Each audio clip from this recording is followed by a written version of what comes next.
Hey everyone, I'm Krista Kathleen, life and business coach, creator of this group. I know you've seen me around a couple times.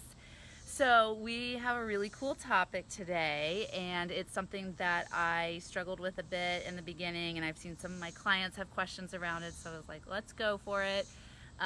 Plus I'm using this really cool filter. If you can see, it's like got all the sparkly diamonds, so yeah, why not?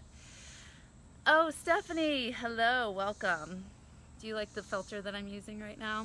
I always see Katie and all the other coaches use it, and I was like, I want to be sparkly too. Oh, hello, Miss Emma, welcome. I have the best coaches on right now. Hi. I just got my hair done too. I got my roots done, I got it thin, so I'm feeling very good and pretty right now in my CrossFit clothes. Okay, so we don't have all night, let's get started. So a lot of people want to, hi Jamie, welcome. A lot of coaches want to do coaching and consulting, which is great. I want to do that, that's what I do now as well. And for the longest time, I was like convinced that, oh thanks Heba, hi Debbie. I was convinced for the longest time that you couldn't do both in one business.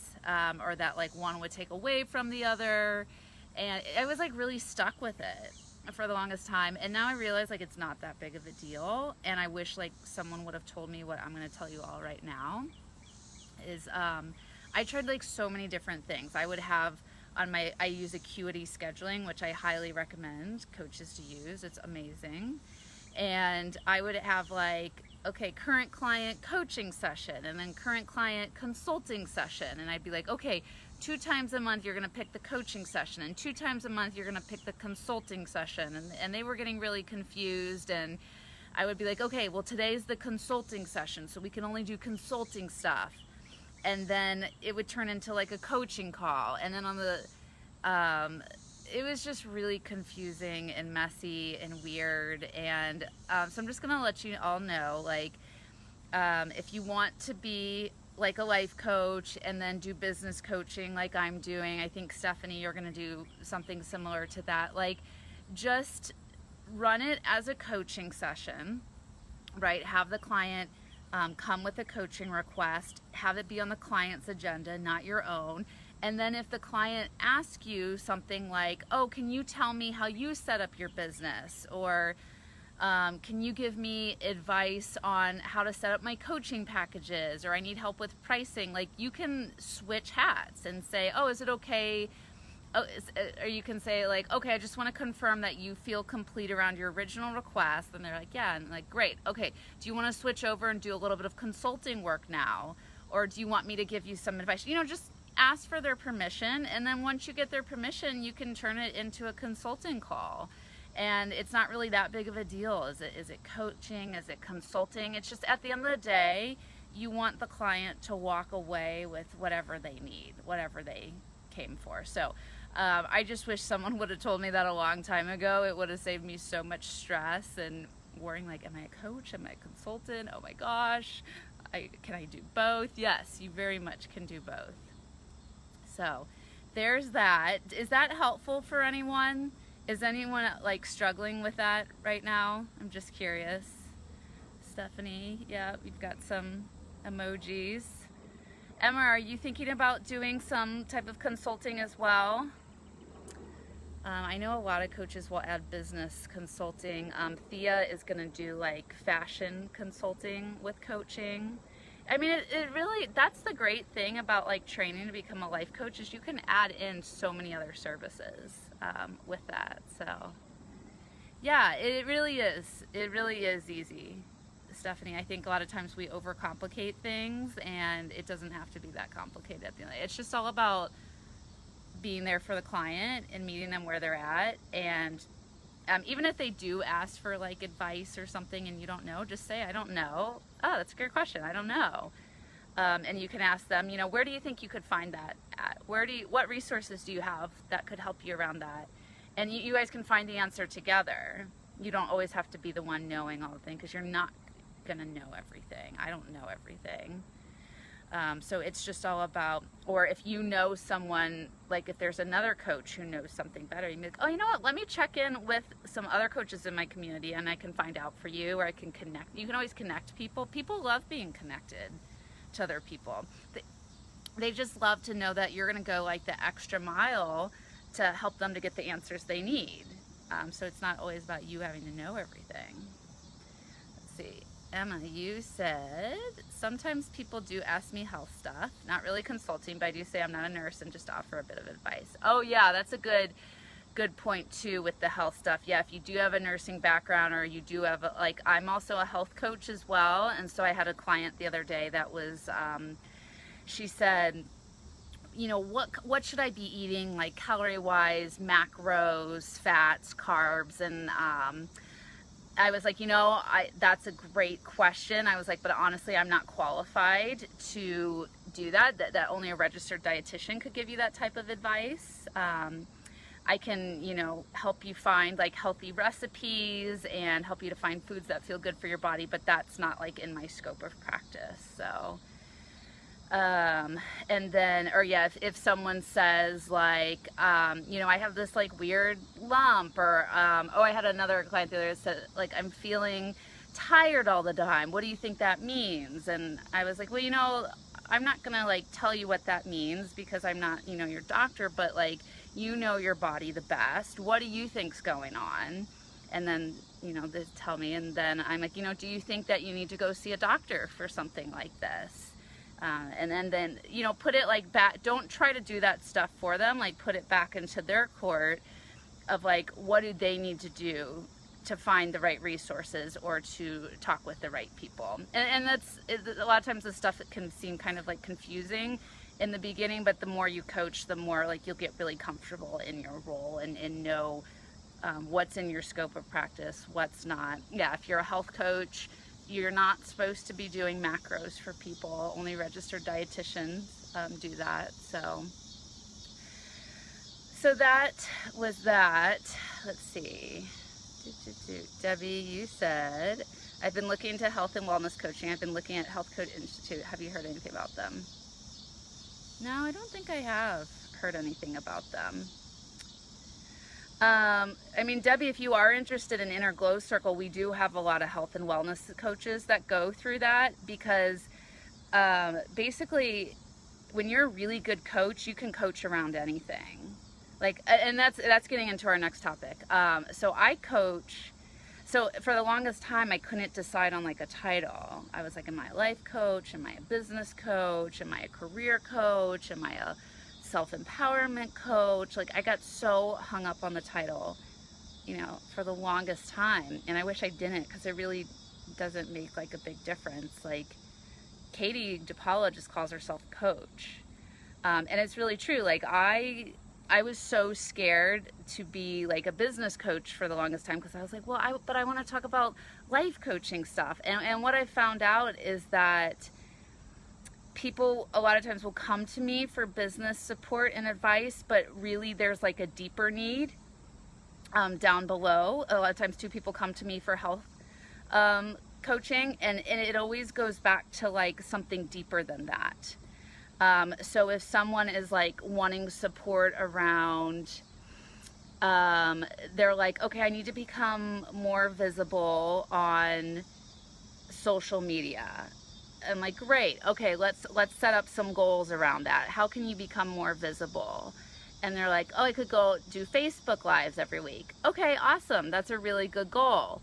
And they're like, but there's, you know, and there's hesitation in their voice, there's a lot of fear. I'm like, well, what's really going on here? And then that's where the life coaching starts to come into play of like, there's confidence issues, and it goes back to their childhood and their parents telling them they weren't good enough, or an ex-partner or something like that. So I realized that, you know, if I do a lot of business coaching, it doesn't mean that I can't do life coaching stuff too, because there's always something deeper going on. Or if like someone comes to me with like, oh, I need help with figuring out what to eat because I want to lose weight. I'm like, okay, great. Yeah, let's figure out what your goals are and put that plan together. And then we'll do that. And then again, there'll be something like going on, like we're like, well, no, I'm not sure this is going to work. And I'm like, well, tell me more. What's going on with that? Why do you think this isn't going to work? And they're like, well, I've just never been successful in the past. I'm like, okay, what's your definition of success? And you see like how there's a very surface level thing, and it's such a great opportunity for you to figure out what is the real need behind this. And a lot of it's going to always come down to helping them with their confidence, helping them work through their fears, helping them to be more compassionate with themselves, helping them to practice self-love. So it really doesn't matter what it is on the survey. It doesn't matter if it's health stuff. It doesn't matter if it's business stuff, if it's career. A really good coach can coach around anything. I mean, I know that we do have like different specialties and needs that we advertise and market, but really it's just more for marketing purposes. At the end of the day, it's just to like attract certain people, but it all goes down to helping to figure out what's really going on beneath the surface. Does that resonate for anyone? Like, can you comment back? Can you write in the comment section and tell me what you're hearing from this right now, so I don't feel like I'm just like talking to you or talking at you? Hi Emmy, welcome. I'm really glad you're here. Hi Mandy. I just want to hear from you all. I don't like to talk and talk and talk because I don't know if this is, if this makes sense or, so just let me know like what you're hearing from all that. So we talked about 2 topics today. We talked about incorporating coaching with consulting and, just getting permission to switch hats within the session. Hi. And then we also talked about that it really don't get hung up on what you try to call yourself. At the end of the day, we're all coaches. And what a coach really does is a coach provides a safe, sacred space where the client is going to come with a request.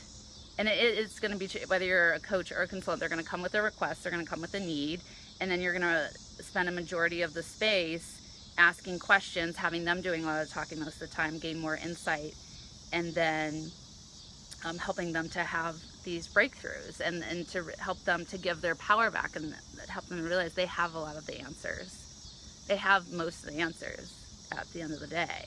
We're not trying to do the work for them. They need to do the work themselves. Jamie, you said, I worked in direct sales once upon a time and had a business coach who totally worked with me through all of my sales failures, which fell back to old stories. Ah, that's very interesting. I like that. So it sounds like your business coach was just really like, helping you to work through limiting beliefs in old stories that could be holding you back versus like, right? Like, if you're a business coach, you can go through strategy and you can talk about like all the marketing and sales funnels and that, but a lot of it's going to go back to like, the limiting beliefs, the confidence issues, the fears, the emotions. It usually does, especially for women. Stephanie said, thank you for discussing all of this. I know personally I've been so worried about having everything perfect with my business before trying to find clients. Oh, I have something good to talk about that. After working with you and talking with you more, I've truly realized it's okay to start messy and learn as I go. Yep. Yeah, like that's my main thing that I coach around. Title doesn't matter as long as we're a good coach. That really hit home. Good. I'm glad that works. And something interesting too, I was working with a client yesterday and she was saying, I thought this was so amazing. I want to post. She wants to lose weight and help other women to become healthier. And she was, kind of wondering like, do I need, once I lose more weight, then should I start helping people? Then should I start advertising that I'm a coach? And I didn't say anything. And she's like, you know what? Actually, I'm not going to do that. She's like, I'm going to start blogging now. I'm going to start talking about my journey now so I'm relatable. She's like, I don't want to do all this work on myself and then start showing up, because then people are going to miss that whole journey with me. And I thought that was brilliant. right? Like, why don't we start showing up right now where we're at? Because people want to hire us because they can relate to us and they can connect to us. So it was like she would be missing out on so many potential clients if she waited till she had lost more weight or till her journey was more perfect, whatever that means. So I want to encourage you all to, you know, do that same thing, as like show up right now, and talk about where you're at in your business or in your struggles, and then people want to follow the journey with you, and then they can relate more to you right now versus like when you're, I don't know, like up here or something, right? So I just thought that was amazing. I mean, you said that's why we can't run away from our stories. They always find us in different ways. This is true. This is very, very wise words that you're sharing with us, Emmy. That's really all I have. Do you all have any more questions or comments or emojis for me before I hop off? What was the most useful thing? This is one of my favorite questions I learned from the Coaching Habit book, and I ask at the end of all my coaching sessions, and now I'm doing it more in my lives too. What was the most useful thing for you that you heard today? You can practice answering it now, and then you can ask your clients that. What was the most useful thing that you heard for you today? Emma, that was a lot of emojis right there. I've never seen that combo before. I love it.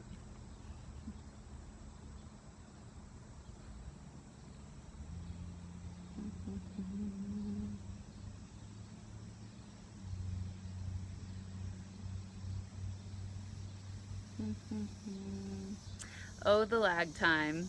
The lag time. It's not fun. It's okay to not just be one thing. Yeah, totally. Just pick something and start there. Don't like waste your time trying to figure it all out, what you're going to call yourself or the branding, or just start helping people right now. Just start showing up right now. And then you can get more clarity later on. But it really is not like, it's not a big deal at the end of the day what title coach you have, or are you a coach or are you a consultant? Like just choose something and go with it and start there, and then you'll get your answers from that, and you can fine tune it later on. But I'd rather you just start helping people now versus waiting and start making money now. Because then the more money you make, then you can sign up for cool things like Inner Glow Circle, or you can invest in more things in your business, or you can vacation, you know. So why would you want to wait to start making money and to start helping people for all this stuff it's gonna just take a while to figure out anyways? Stephanie, you said, the most useful thing for me, how to ask for permission on a call to step into the consulting role. Good. Yeah, that was super helpful for me as well to learn that in coach training. And they said, we can be whatever we want to be. Yes, we can. We can. That's why we start our own businesses, is we have that kind of power and control. Emmy said, it matters, the results we can give. Absolutely. Yeah. So stop holding out on your audience and start just serving. It's all about serving, right? Debbie, I know you're still on, what was useful for you today? I'm sorry I don't know much about that company that you put down.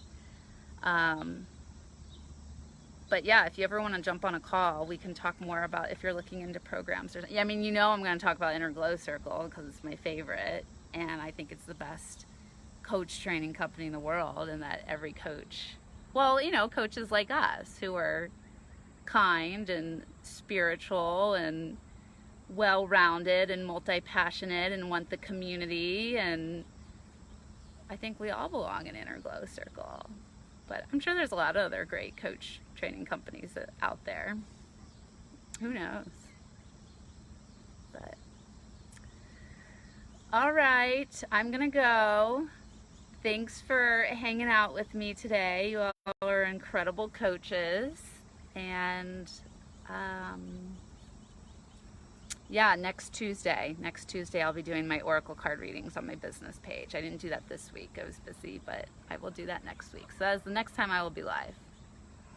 All right. Have a great night. Bye.